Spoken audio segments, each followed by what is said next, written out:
बिहार विश्वविद्यालय में सीनेट सदस्य शुरू करेंगे हल्ला बोल अभियान।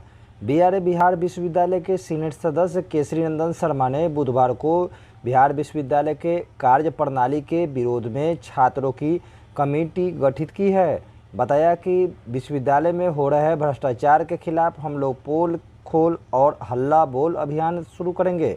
विश्वविद्यालय के गेस्ट हाउस में पत्रकारों से बातचीत करते हुए उन्होंने कहा कि छात्र नेताओं पर विश्वविद्यालय के अधिकारी और कर्मचारी झूठा मुकदमा दायर करते हैं और आंदोलन को दबाने का प्रयास करते हैं। छात्र नेता पुष्कर सिंह ने आरोप लगाया कि परीक्षा विभाग 58,000 डिजिटल डिग्रियां बनाने की बात करता है, जबकि वेबसाइट पर 29,415 डिग्रियां ही अपलोड है।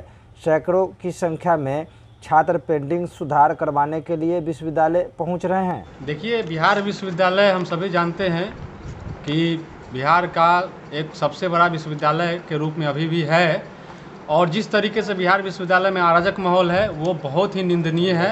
इसका निंदा जितना करेंगे उससे वो कम ही होगा। हम सभी जानते हैं कि वर्तमान में जो पदाधिकारीगण हैं वो उनका कोई भी नीति जो होता है वो छात्र के हितैषी नहीं, वो छात्र विरोधी नीति अपना रहे हैं। विगत 2 वर्ष से देखा जा रहा है कि किस तरीके से छात्रों को परेशान करके उनका शोषण किया जा सकता है, बड़े पैमाने पर उनसे पैसा ऐंठा जा सकता है और फिर वो उस पैसे को जो है ब्लैक मनी को वाइट मनी करने के लिए जो खेल चल रहा है। हम सभी देख रहे हैं कि यहाँ जो एजेंसी काम कर रही है उसका दूसरा कोई काम नहीं है। वो ब्लैक मनी जो छात्रों से आ रहा है उसको वाइट करके यहाँ के करप्ट पदाधिकारियों को पॉकेट में भेज रही है, उसका कोई दूसरा काम नहीं है। पिछले 1.5 साल में हम लोगों ने कई बार कुलपति महोदय को आगाह किया कि ऐसे कंपनी को आप ला रहे हैं तो क्या प्रमाण है कि जिस सुविधा के लिए ला रहे हैं वो सुविधा मिलेगी। कुलपति महोदय ने अपने से हमको आश्वासन दिया था, पूरे टीम को आश्वासन दिया था कि नहीं, एजेंसी आ जाएगी तो छात्रों का पेंडिंग का समस्या सॉल्व हो जाएगा, छात्रों का ओरिजिनल प्रोविजनल मार्कशीट का समस्या सॉल्व हो जाएगा।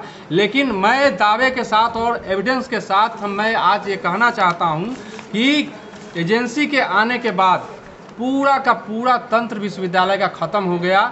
एजेंसी यहाँ पूरे विश्वविद्यालय को व्यवसाय का अड्डा बना दिया है, करप्शन का अड्डा बना दिया है।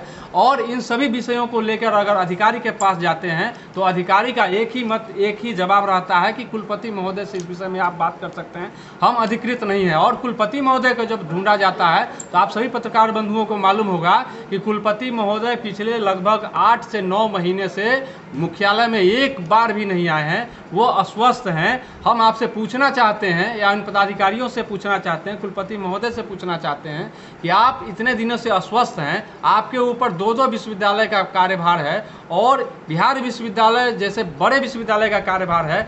आप बताइए कि किस तरीके से इस विश्वविद्यालय को आप चला रहे हैं। और अगर आप दावा करते हैं कि हम छात्र हित में काम करते हैं तो रोज रोज जो पेंडिंग का मामला आता है, कई छात्र आत्मदाह करने के लिए कई आए हैं, कई बार उनका आत्मदाह होने से हम लोगों ने बचाया है, संजोग से हम लोगों ने बचाया है। ऐसी विकट परिस्थिति में विषय आप लोगों के पास गया, फिर भी आप के कान पर जू नहीं रेंग रहा है। इसका मतलब क्या होता है? कहीं ना कहीं करप्ट अधिकारियों को आपका सह प्राप्त है। ये बिहार विश्वविद्यालय के छात्र नेता आप सहने वाले नहीं हैं।